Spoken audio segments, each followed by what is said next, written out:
जो main point अपने को आज स्टडी करना है वो है सूडो फोर्स। क्या है? Pseudo force. लेकिन सूडो फोर्स स्टडी करने से पहले हमको स्टडी करना पड़ेगा इनर्शियल फ्रेम ऑफ रेफरेंस और एक non inertial frame of reference. अब ये तो बहुत ही बेसिक थिंग है, तुमको अच्छे से पता है, लेकिन सूडो फोर्स पढ़ाने के लिए मुझे थोड़ा सा पहले इसको रिवाइज करना पड़ेगा। ओके, तो इनर्शियल फ्रेम ऑफ रेफरेंस के बारे में हम क्या जानते हैं कि इनर्शियल फ्रेम ऑफ रेफरेंस मतलब क्या कि जो ऑब्जर्वर क्या होगा वो रेस्ट में होगा।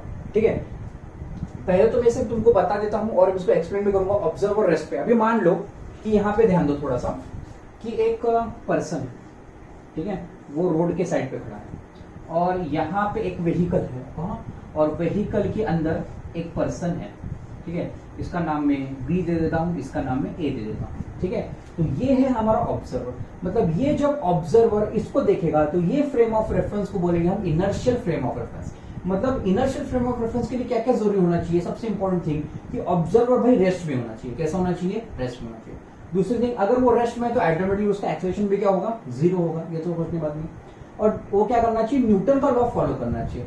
अब वो न्यूटन का लॉ कैसे फॉलो करता है मैं तुमको आगे एक्सप्लेन करूंगा। ठीक है, तो बस अभी इतना याद रखो कि देखो ऑब्जर्वर कैसा है कि ऑब्जर्वर रेस्ट में है, एक्सेलरेशन उसका जीरो है, न्यूटन का लॉ फॉलो कैसे करता है वो देखेंगे। और एक एग्जांपल देखो कि अगर तुम रेलवे स्टेशन पे ठहरे हो और रेलवे तुम्हारे सामने जा रही है और रेलवे के अंदर कोई विंडो में जो पर्सन, अगर तुम उस पर्सन को देख रहे हो तो तुम्हारी फ्रेम ऑफ रेफरेंस कैसी है? इनर्शियल फ्रेम ऑफ रेफरेंस है। कैसी? Inertial frame of reference.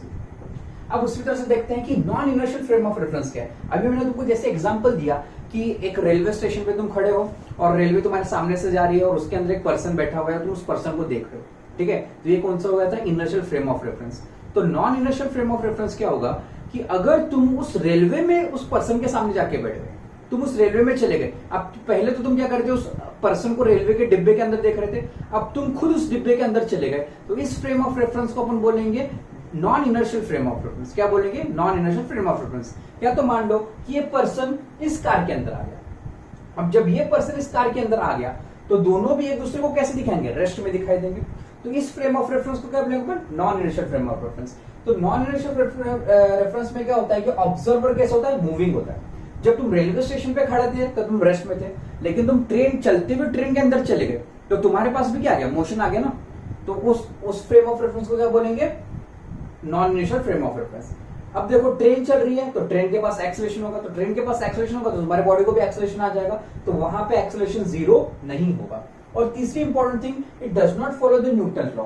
अब वो न्यूटन के लॉ को कैसे नहीं फॉलो करता, ये और ये पॉइंट अपन थोड़ा अभी आने वाले पॉइंट में अभी देखेंगे। तो इतना तो तुमको समझ में पहले आ गया कि इनर्शियल फ्रेम ऑफ रेफरेंस क्या है, non inertial frame of reference क्या है। क्विक और एक बार मैं रिवाइज कर देता हूं तुमको। यहाँ पे ध्यान दो कि अगर एक कार तुम्हारे सामने जा रही है और तुम रोड पे खड़े होकर उसको, इस कार के बंदे को अगर तुम देख रहे हो, ये कौन सा फ्रेम ऑफ रेफरेंस है? इनर्शियल फ्रेम ऑफ रेफरेंस है। कार जा रही है, तुम उस कार में जाके उस आदमी के साथ बैठ गए तो कौन सा फ्रेम ऑफ रेफरेंस हो जाएगा? Non inertial frame of reference. I hope ये तुमको समझ में आया होगा। अभी अपन मूव करेंगे अपना मेन पॉइंट की तरफ, वो है सूडो फोर्स। ठीक है, किसकी तरफ मूव करेंगे? सूडो फोर्स की तरफ।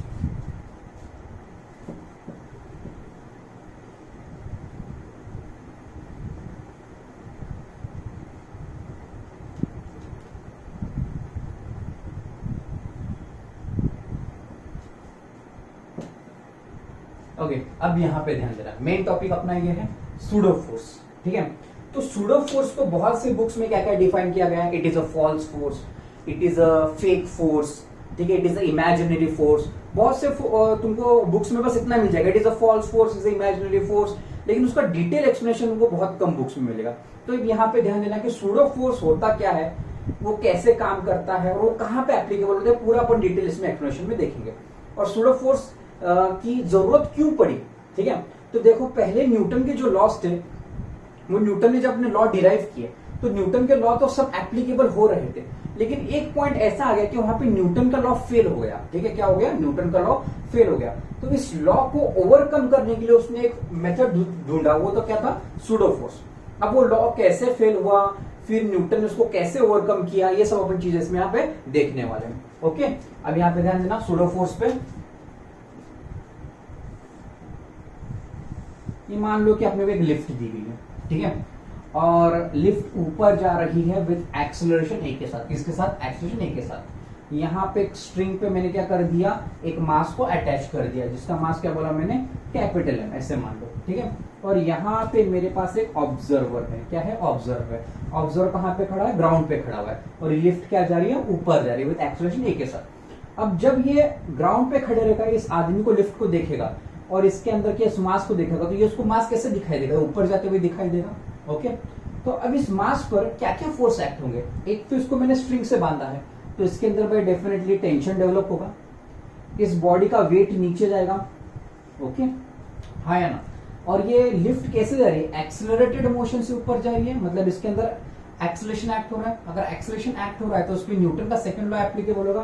तो न्यूटन का सेकंड लॉ क्या है? देखो, F is equal to ma, ऐसे अपन लिख सकते हैं, हाँ या ना? अब इस बॉडी पे कितने फोर्स एक्ट हो रहे हैं? दो फोर्स एक्ट हो रहे हैं। कौन से फोर्स एक्ट हो रहे हैं? एक तो टेंशन, दूसरा कौन सा है? mg, that is a weight. तो अगर यहाँ पे अपन ऐसे क्या लिख सकते हैं? T माइनस mg, ठीक है, दोनों अपोजिट डायरेक्शन में है ना, तो इसलिए T माइनस mg ऐसे लिख सकते हैं, इज इक्वल टू m मतलब क्या? ये मास ऑफ अ बॉडी, और a मतलब क्या? अब देखो, लिफ्ट ऊपर a एक्सेलरेशन जा रही है, तो ब्लॉक के पास भी a एक्सेलरेशन आएगा ना, यस और नो? तो इसके बाद एक्सेलरेशन क्या आएगा? a ही आएगा। तो इसका एक्सेलरेशन मैंने क्या लिखा? a। अंडरस्टूड? ओके, तो T is equal to mg plus ma, ऐसे लिख सकता हूं मैं। Okay, can I write this? T is equal to mg plus ma। तो इस ब्लॉक के ऊपर कितना टेंशन डेवलप हो रहा है? T is equal to ma, sorry, T is equal to mg plus ma। ये अपने को समझ में आ गया। ओके, नाउ लुक हियर, देखो अब यहाँ पे ध्यान दीजिए, कैसी फ्रेम ऑफ रेफरेंस है? ये है इनर्शियल फ्रेम ऑफ रेफरेंस। क्यों इनर्शियल फ्रेम ऑफ रेफरेंस है? क्योंकि ऑब्जेक्ट का ये कहाँ है मेरा? ऑब्जर्वर का है, रेस्ट में है ना, यस और नो? अब देखो, अब मैं क्या करता हूँ नेक्स्ट कंडीशन में, हाँ जरा ध्यान से देखना, नेक्स्ट कंडीशन में क्या चेंज कर रहा हूँ। इस ऑब्जर्वर को मैं क्या करता हूँ? लिफ्ट के अंदर ले जाके खड़ा कर देता हूँ। इस ऑब्जर्वर को मैंने क्या कर दिया? लिफ्ट के अंदर ले जाके खड़ा कर दिया। यहाँ पे मैंने एक ब्लॉक अटैच किया हुआ है। ओके, नीचे इस पे क्या लग रहा है? mg, बाकी तो कंडीशन सब सेम ही है। ऊपर टेंशन लग रहा है, ऊपर एक्सेलरेशन है, ऑल कंडीशंस आर सेम, इसमें कोई भी चेंज नहीं किया मैंने। ओके, बस मैंने क्या कर दिया कि इस ऑब्जर्वर को मैं लिफ्ट में ले गया, ठीक है। अब इसकी वजह से क्या चेंज होगा देखेंगे अभी, ठीक है। तो अब यहाँ पे मैं क्या करता हूँ? अप्लाई करता हूँ आगे न्यूटन का second law, that is F is equal to ma। अब मुझे बताओ कितने फोर्स एक्ट हो रहे हैं भाई इस बॉडी पर? दो फोर्स एक्ट हो रहे हैं। कौन से? एक टेंशन और एक mg। तो तुम लिखोगे T माइनस mg। ओके, अब रही बात एक्सेलरेशन की। अब तुम यहाँ पे एक्सेलरेशन क्या बोलोगे? अब बहुत से बच्चे बोलेंगे सर ए एक्सेलरेशन। नहीं, एक्सेलरेशन ए नहीं होगा। क्यों नहीं होगा? जरा ध्यान दो। इस केस में क्या था? ऑब्जर्वर था भाई रेस्ट में, और ऑब्जेक्ट तो तुमको कैसे दिख रहा था? मूव होते दिख रहा था, इसलिए तुम यहाँ पे एक्सेलरेशन क्या लिया? ए लिया। लेकिन और यहाँ पे मैं क्या लिया? ऑब्जर्वर को कहाँ ले आया मैं? ऑब्जर्वर को ले आया लिफ्ट के अंदर। अब according to this observer, this object is at rest, क्योंकि ये तुमने जो भी इक्वेशन बनाया है किसके रेफरेंस में बनाया है? इस ऑब्जर्वर के रेफरेंस में बनाया है। और अभी ये भी जो भी इक्वेशन बनाओगे किसके रेफरेंस में बनाओगे? इस ऑब्जर्वर के रेफरेंस में बनाओगे। अब तुम सोचो कि तुम लिफ्ट में चले गए और वहां पे कैसे ब्लॉक लगाया हुआ है, और तुम ब्लॉक को देखोगे तो ब्लॉक तुमको रेस्ट में ही दिखाई देगा ना, थोड़ी ना तुमको मूव होते हुए दिखाई देगा। तो according to this observer the acceleration of this body will be what? It will be definitely zero। तो यहाँ पे क्या आ जाएगा? जीरो आ जाएगा। यहाँ पे तुमने ए कैसे लिया था? क्योंकि तुमको ये ऑब्जेक्ट ऊपर जाते हुए दिख रहा था, इसलिए तुमने एक्सेलरेशन लिया। अब तुम खुद ही लिफ्ट के अंदर हो, वो थोड़ी ना ऑब्जेक्ट तुमको मूव होते हुए दिखेगा, ऊपर जाते हुए दिखेगा, तो उसका एक्शन क्या हो गया? जीरो हो गया। तो यहाँ पे टी की वैल्यू क्या आ गई? T is equal to mg। आई क्या? देखो, T is equal to mg। अब मुझे तुम एक चीज बताओ, क्या तुम्हारे सिर्फ लिफ्ट के अंदर जाने से क्या बॉडी पे टेंशन बदल जाएगा? टेंशन बदलेगा क्या तुम्हारे सिर्फ लिफ्ट के अंदर जाने से? It is impossible. तुम्हारे अंदर जाने से टेंशन नहीं बदलेगा, मतलब यहाँ पे कुछ ना कुछ तो गलत हो रहा है। अब तुम जो मैंने पहले बताया था उसमें से हम थोड़ा देखते हैं। ये कौन सा है भाई? ये इनर्शियल फ्रेम ऑफ रेफरेंस है। ये कौन सा है? Non inertial frame of reference है, क्योंकि यहाँ ऑब्जर्वर क्या है? मूव कर रहा है। तो इसमें न्यूटन का सेकंड लॉ एप्लीकेबल हुआ क्या? इसमें न्यूटन का सेकंड लॉ एप्लीकेबल हुआ क्या? नहीं हुआ। तो ये अपना सही था, ये अपना क्या था? गलत था। तो न्यूटन के लॉ इस तरह से फेल होने लगे। कब फेल होने लगे? कि जब ऑब्जर्वर क्या हो गया? इटसेल्फ मोशन में आ गया। तो याद रखो, न्यूटन के लॉ कब तक अच्छे एप्लीकेबल काम कर रहे थे? कि जब तक ऑब्जर्वर भाई रेस्ट में था, न्यूटन का लॉ ने अपने काम कर दिया। लेकिन जब ऑब्जर्वर मोशन में आ गया तो न्यूटन के लॉ फेल होने लगे। अब इस प्रॉब्लम को ओवरकम करने के लिए न्यूटन ने एक टेक्निक यूज की या एक तरकीब ढूंढी, वो थी सूडो फोर्स। वो क्या थी? Pseudo force. अब सूडो फोर्स उसने क्या बताया भाई? सूडो फोर्स क्या है? अब उसका कुछ तो फॉर्मूला डिराइव करना पड़ेगा। तो उसने क्या फॉर्मूला डिराइव किया? देखो, उसने बोला Fp मतलब pseudo force Fp is equal to m into e। क्या फॉर्मूला बोला उसने? Fp is equal to m into e। m मतलब क्या कि mass of body, mass of body. कौन सी बॉडी? जिसपे सूडो फोर्स एक्ट कर रहा है। ओके, कोई भी बॉडी नहीं, जिसपे सूडो फोर्स एक्ट कर रहा है वही मास हमको लेना। और a मतलब क्या लेना भाई हमको? एक्सेलरेशन। कौन सा acceleration? Acceleration of a system. क्या लेना है? Acceleration of system. यहाँ पे लिख रहा हूं, ये सब तुम ठीक से नोट कर लेना। क्या लिखना है? Acceleration of a system. अब यहाँ पे देखो, इसमें सिस्टम कौन है तुम्हारा? लिफ्ट है। तो यहाँ पे मैं किसका एक्सेलरेशन लूंगा? लिफ्ट का एक्सेलरेशन लूंगा। समझ में आ रहा है? ओके, तो इसको अपन बोलेंगे सिस्टम। ओके, तो एक्सेलरेशन ऑफ अ सिस्टम। और यहाँ पे एक नेगेटिव साइन। अब नेगेटिव साइन क्या डिनोट करिए? Negative sign is just to denote कि pseudo force will always act opposite to the motion of a body. देखो, बॉडी ऊपर जा रही है तो सूडो फोर्स नीचे लगेगा, बॉडी इधर जा रही है तो सूडो फोर्स इधर लगेगा, बॉडी नीचे जा रही है तो सूडो फोर्स ऊपर लगेगा। तो हमेशा ऑब्जेक्ट के मोशन के अगेंस्ट में सूडो फोर्स लगेगा, इसलिए नेगेटिव साइन तुमको दिखाया जा रहा है। तो ये है फॉर्मूला सूडो फोर्स। ओके, तो अब सूडो फोर्स एप्लीकेबल कैसे होता है ये अभी अपन देखेंगे थर्ड पॉइंट में। यहाँ पे, अब यहाँ पे देखो कि भाई सूडो फोर्स कैसे एप्लीकेबल हो रहा है। सेम वही कंडीशन, ये तुम्हारे पास लिफ्ट है, यहाँ पे तुम्हारे पास ऑब्जेक्ट है, ऊपर टेंशन लग रहा है, इसमें नीचे वेट mg लग रहा है, यहाँ पे तुम्हारे पास ऑब्जर्वर है। ओके, और ये लिफ्ट ऊपर जा रही है विद एक्सेलरेशन a के साथ। ठीक है, अब यहाँ पे क्या करता हूं मैं? न्यूटन का सुनो, अब मैं न्यूटन का सेकंड लॉ लगाता हूँ, F is equal to m। Okay, now look here, यही सब कंडीशन की थी मैंने। अब यहाँ पे मैं क्या लगूंगा? सूडो फोर्स लगाऊंगा। क्या लगूंगा? Pseudo force. सूडो फोर्स कहाँ लगाएंगे? सिस्टम है, सिस्टम। सिस्टम कहाँ जा रही है? ऊपर जा रहा है। तो सूडो फोर्स मैंने कहाँ लगाने बोला था? नीचे। तो हम सूडो फोर्स कहाँ लगाएंगे भाई? नीचे। अगर ये लिफ्ट नीचे जाती होती तो मैं सूडो फोर्स का लगाता ऊपर। समझ में आया? तो सूडो फोर्स का एक्ट कर रहा है, नीचे कर रहा है। ये तुमको दिख रहा है ठीक से? ओके, तो सूडो फोर्स यहाँ पे एक्ट कर रहा है। अब जरा ध्यान से देखना, ठीक है? अब मुझे बताओ, इस बॉडी पर कितने फोर्स लग रहे हैं? कितने लग रहे हैं? 3 फोर्सेस। कौन से देखो? टेंशन ऊपर, mg, और सूडो फोर्स नीचे। तो मैं ऐसे लिख सकता हूं, T ऊपर जा रहा है इसलिए इसको मैं लिख दिया पॉजिटिव, नीचे mg जा रहा है इसलिए negative, minus Fp is equal to m। इसको मैं थोड़ा बाद में लिखता हूं, ma का अपन थोड़ा सा बाद में देखेंगे।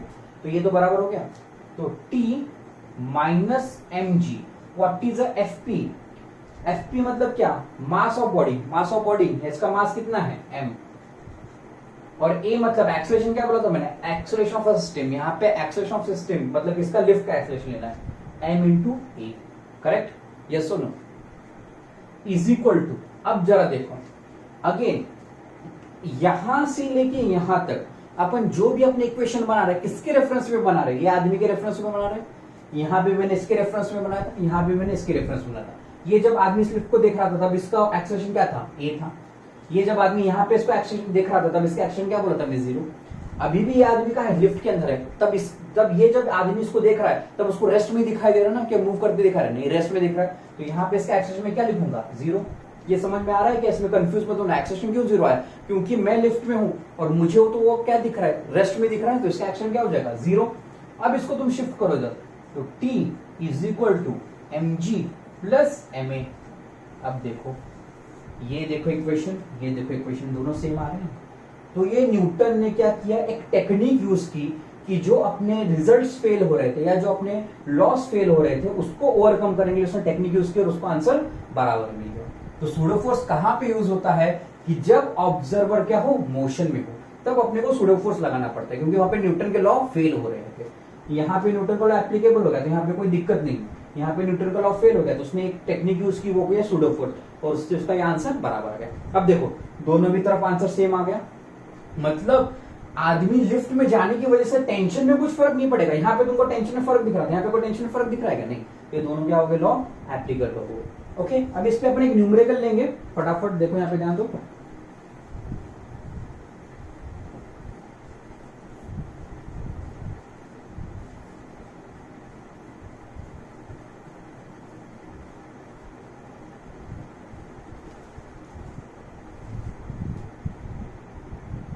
अभी एग्जांपल मान लो कि मेरे पास ट्रक है, ओके, और यहाँ पे मैंने एक ब्लॉक रखा हुआ है, ठीक है, और ये ट्रक आगे जा रहा है विद एक्सेलरेशन 80, मतलब एक्सेलरेशन ऑफ अ ट्रक बोला। इस ब्लॉक का मास मैं मान लेता हूँ स्मॉल m, और इस ब्लॉक और ये सरफेस के बीच में फ्रिक्शन एक्ट हो रहा है, दैट इज म्यू, ये तो अपने को पता है। ठीक है, अब मुझे बताओ कि अगर ट्रक यहाँ पे मान लो कि ट्रक के अंदर मैं ब्लॉक रखता हूँ और एक ट्रक आगे जा रहा है, तो ब्लॉक कहाँ जाएगा? डेफिनेटली कहाँ जाएगा? पीछे जाएगा। इसलिए तो ट्रक में अपन को लगाते हैं ना ऐसे पीछे टाइप, ताकि ब्लॉक पीछे ना आए, मतलब वो उसमें से ऑब्जेक्ट गिरे ना।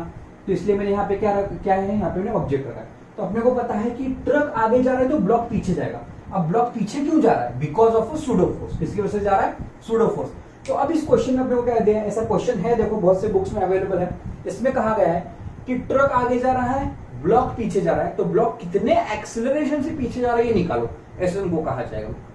तो अभी यहाँ पे ध्यान दो बच्चों, कैसे करेंगे अपन। देखो यहाँ पे अपने को म्यू दिया है, यहाँ पे ए दिया, एम दिया है मास इसका। तो चलो यहाँ पे ध्यान देते हैं। सबसे पहले अपन करेंगे इस पे कितने फोर्स लग रहे हैं वो अपन निकालेंगे।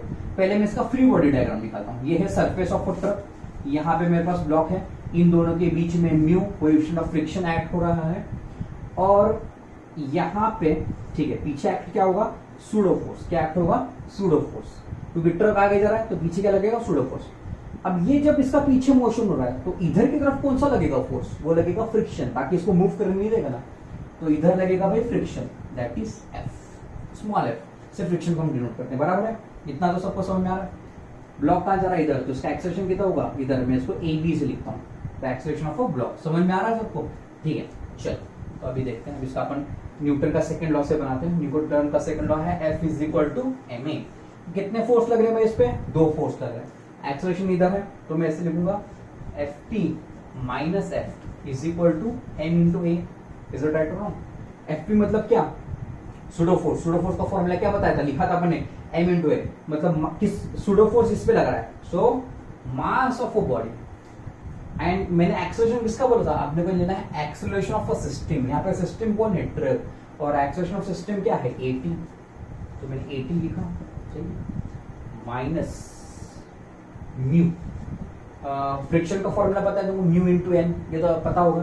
तो फ्रिक्शन का फॉर्मूला है mu into N is equal to mass of a block into A B, that is a acceleration of a block. और एक्सेलरेशन ब्लॉक की अपने को कैलकुलेट करना है।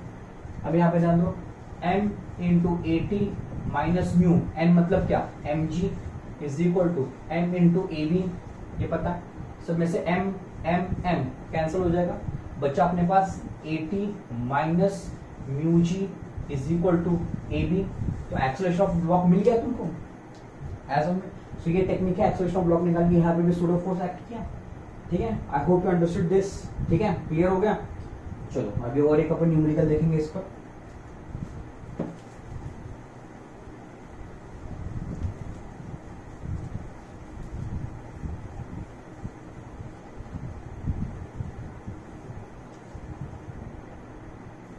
ठीक है, अब ये तो सिंपल न्यूमेरिकल है। मान लो कि अपने में से कार है, ठीक है, वो कार आगे जा रही है एक्सेलरेशन e के साथ, और यहाँ पे मैंने पेंडुलम लगाया है। ठीक है, अपन लगाते हैं ना ऐसे कार के वहां पे सामने से लगाते हैं, पेंडुलम ऐसे लगाया हुआ। तो जब कार आगे जा रही है तो पेंडुलम, तुमने ड्राइविंग करते टाइम देखा होगा, पेंडुलम पीछे आता है। अब बहुत से लोग बोलते हैं कि हवा की वजह से आ रही है, that is not because of air. वो पीछे क्यों आता है? बिकॉज ऑफ सूडो फोर्स, क्योंकि कार आगे जाती है और उसको पीछे कौन लाता है? सूडो फोर्स पीछे लाता है। तो उसको यहाँ पे कौन पीछे ला रहा है? सूडो फोर्स ला रहा है। तो क्वेश्चन में तुमको ऐसे दिया होगा कि ये जो पेंडुलम है ये मूव करके कुछ ऐसे पीछे एंगल में आ गया, थीटा एंगल में आ गया। कितना आ गया? थीटा एंगल में। तो क्वेश्चन में कहा होगा कि थीटा एंगल कितना बना, how much angle does it make. ठीक है, तो कितना थीटा एंगल बना रहा है ये तुमको निकालना है। तो चलो इसको भी सॉल्व करते हैं। अभी यहाँ पे ध्यान दो, देखो इसका मैं फ्री बॉडी डायग्राम निकालता हूँ। ये आ गया पेंडुलम ऐसे पीछे, ठीक है। तो मान लेते हैं ये कुछ एंगल ऐसे बना रहा है with respect to vertical theta, ठीक है। इस पे क्या क्या फोर्स लगेंगे? पहला तो भाई इसका वेट जाएगा नीचे mg, इसमें कोई डाउट नहीं। इस पे पीछे कौन सा फोर्स लग रहा है? वो लग रहा है fp। वो कौन सा है? Pseudo force. सूडो फोर्स की वजह से पीछे आ रहा है ना, अपने आप तो आएगा नहीं सूडो फोर्स लगे, ठीक है। और कौन सा फोर्स लगा? इधर टेंशन स्ट्रिंग है ना, तो यहाँ पे लगेगा tension T। Okay, I hope तुमको दिख रहा होगा, नहीं तो मैं थोड़ा सा इसको सही करता हूँ।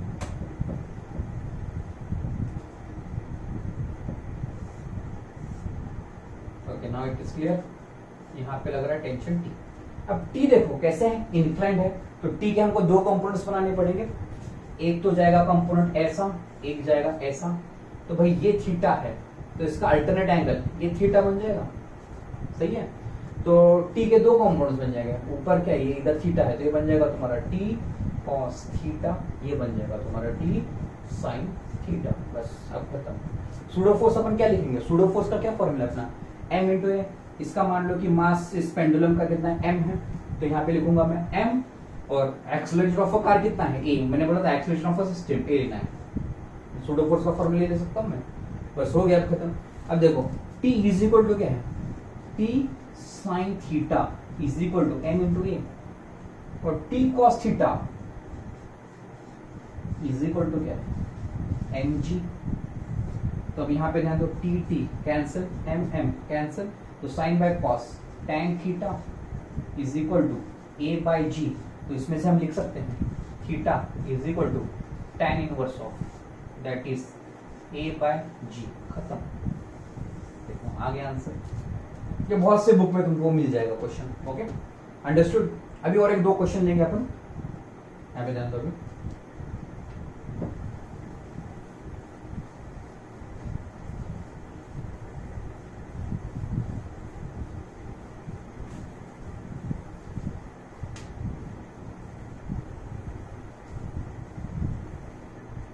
ठीक, सुनो अब यहाँ पे नेक्स्ट एक क्वेश्चन देखते हैं।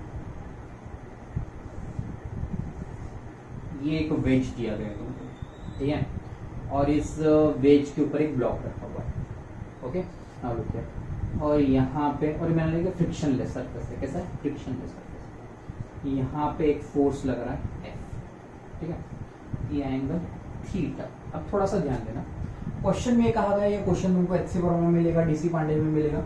क्वेश्चन में तुमको कहा गया है, देखो नॉर्मली अगर मैं इसको कोई फोर्स नहीं, नॉर्मली अगर मैंने वेज पर एक ऑब्जेक्ट को रखा, तो ऑब्जेक्ट क्या होगा, नीचे आएगा। जैसे इंक्लाइन सरफेस है, यहाँ पे मैंने कुछ ऑब्जेक्ट रखा, ऐसा ऑब्जेक्ट रखा, तो ऑब्जेक्ट आगे नीचे आएगा। लेकिन क्वेश्चन में से कहा गया है कि इसको इतने फोर्स से, मतलब इतने हाई स्पीड से इसको मूव करना है ताकि ये क्या हो जाए, इसको स्टिक हो जाए। क्या हो जाए, स्टिक हो जाए। और ये होगा, ठीक है। क्यों होगा ये भी अपन देखेंगे, क्योंकि इसको मैं हाई फोर्स से मूव करूंगा तो इसको चिपक जाएगा, मतलब स्टिक हो जाएगा, नीचे नहीं गिरेगा। तो क्वेश्चन में कहा गया है कि इस पे भाई कितना फोर्स लगे, भाई कितना फोर्स लगना चाहिए ताकि ऑब्जेक्ट नीचे न आए। तो अब कैसे करेंगे, देखो चलो इसको सॉल्व करना स्टार्ट करते हैं। अब यहाँ पे ध्यान दो, इस पे क्या होगा, नॉर्मल रिएक्टिंग फोर्स का एक्ट करेगा, ऊपर करेगा, ठीक है। वेट कहाँ जाएगा, नीचे, नीचे, ठीक है। अब नॉर्मल रिएक्टिंग फोर्स देखो, ये अपना प्लेन है ना, according to this normal reacting force कैसा है, इंक्लाइंड है। तो इंक्लाइंड है तो इसके दो कंपोनेंट्स बन जाएंगे, ठीक है। तो इसके दो कंपोनेंट्स बन, ये मान लिया मैंने, ये है मेरा y एक्सिस, ये है मेरा x एक्सिस। तो उसके हिसाब से नॉर्मल रिएक्टिंग फोर्स कैसा, इंक्लाइंड है ना, तो इसके दो कंपोनेंट्स बनाऊंगा मैं। तो ये बन जाएगा तुम्हारा, ये नॉर्मल, ऐसे दो कंपोनेंट्स बन जाएंगे। नॉर्मल रिएक्टिंग फोर्स क्या कर रहा है, एंगल बना रहा है, ये कितना हो जाएगा, थीटा। तो इसके दो कंपोनेंट्स बनेंगे, एक बन जाएगा तुम्हारा n साइन थीटा, ये बन जाएगा n कॉस थीटा। ओके, यहाँ पे ध्यान समझ में आ रहा है, ठीक है। अगर फोर्स आगे लग रहा है, ये ऑब्जेक्ट, ये वेज है, आगे जा रहा है, तो सूडो फोर्स कहाँ लगेगा, अभी बहुत बार मैंने बताया, सूडो फोर्स कहाँ लगेगा, डेफिनेटली पीछे लगेगा, और इधर के डायरेक्शन में लगेगा, सही है ना। क्योंकि जिस डायरेक्शन में मोशन होता है उसके अपोजिट क्या होगा, सूडो फोर्स होगा। पीछे भी तुमने देखा कि भाई लिफ्ट ऊपर जा रही थी तो सूडो फोर्स कहाँ लग रहा था, नीचे। तो ये ऑब्जेक्ट आगे जा रहा है तो सूडो फोर्स लगेगा पीछे, एग्जैक्टली पीछे लगेगा। समझ में आ रहा है, बच्चे बोलते हैं सब सूडो फोर्स ऊपर लगेगा, ऐसा नहीं। तो ऑब्जेक्ट का मोशन का ऐसा है ना, तो सूडो फोर्स इधर ही एक्ट होगा। तो यहाँ पे लगेगा तुम्हारा FP सूडो फोर्स। ओके, और अंडरस्टैंडिंग, ठीक है। मेन एम मेरा है ये फोर्स निकालना, ठीक है। उसके लिए अब मुझे सॉल्व करना है। देखो अभी मैं क्या क्या करता हूँ, यहाँ पे ध्यान दो, सुनो। पहले अपन क्या करते हैं, इस इक्वेशन को थोड़ा सिंप्लीफाई कर लेते हैं। मैं ऐसे लिख सकता हूँ n sine theta is equal to FP, is it right हो। तो n sine theta is equal to FP। FP मतलब सूडो फोर्स। सूडो फोर्स मतलब क्या, किस पे सूडो फोर्स लग रहा है, इस बॉडी पे लग रहा है ना। इसका मास मैं मान लेता हूँ स्मॉल है, ठीक है। और इसका एक्सेलरेशन, अभी मुझे वेज आगे जा रहा है, इसका एक्सेलरेशन मुझे पता नहीं है, तब तक मैं इसको ऐसे लिखता हूँ AW acceleration of ways. Still I don't know what is the acceleration of ways, ठीक है। तुमने AW ऐसे लिखा, चलो ये हो गया मेरा इक्वेशन नंबर 1। अब अलोंग द y एक्सिस देखो, ये है n cos theta is equal to mg। ये है मेरा सेकेंड इक्वेशन। अब जरा हम दोनों को ऐसे लें तो n n कैंसिल हो जाएगा, ठीक है, m m कैंसिल हो जाएगा, मेरे पास रहेगा tan theta is equal to a w by g। इस g को इधर ले लो, g tan theta is equal to a w। तो ये अभी फिलहाल मुझे क्या मिल गया, एक्सेलरेशन ऑफ अ वेज, इसका एक्सेलरेशन मतलब ये आगे जा रहा है तो किसमें एक्सेलरेशन जा रहा है, इतनी जा रहा है। लेकिन मेरा एम क्या है, फोर्स निकालना। क्या निकालना, फोर्स। तो चलो अभी फोर्स निकालते हैं। फोर्स का बेसिक फॉर्मूला क्या है, F is equal to M into A. Okay, तो F इज इक्वल टू, यहाँ पे ध्यान दो, अभी इस वेज का मास कैपिटल एम मान लो और इसका मास मैंने क्या स्मॉल एम माना, ठीक है। तो यहाँ पे ध्यान दो, फोर्स जो लग रहा है वो सिर्फ क्या वेज पे लग रहा है, नहीं, वो इस पे भी लग रहा है ना। तो जब मैं फोर्स कैलकुलेट कर रहा हूं तो दोनों का मास लेना पड़ेगा मुझे। तो mass of a wedge plus mass of a block into the acceleration of a wedge. तो इक्वेशन बन जाएगा तुम्हारे, यहाँ पे मैं लिखता हूं capital M plus small M, acceleration का क्या फॉर्मूला आया था, जी tan थीटा। तो ये है तुम्हारा एग्जैक्ट आंसर। मतलब इतना फोर्स तुम इस ब्लॉक पे लगाओगे तो क्या, सॉरी इस वेज पे लगाओगे तो ये ब्लॉक नीचे नहीं आएगा। अंडरस्टूड। इस टाइप का और एक क्वेश्चन अपन देखेंगे।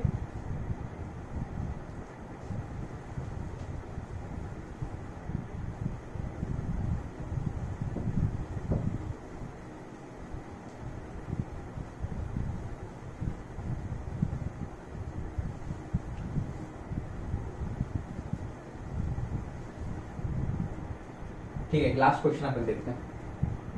देखो, एक अगेन ट्रक दिया गया तुम, ठीक है।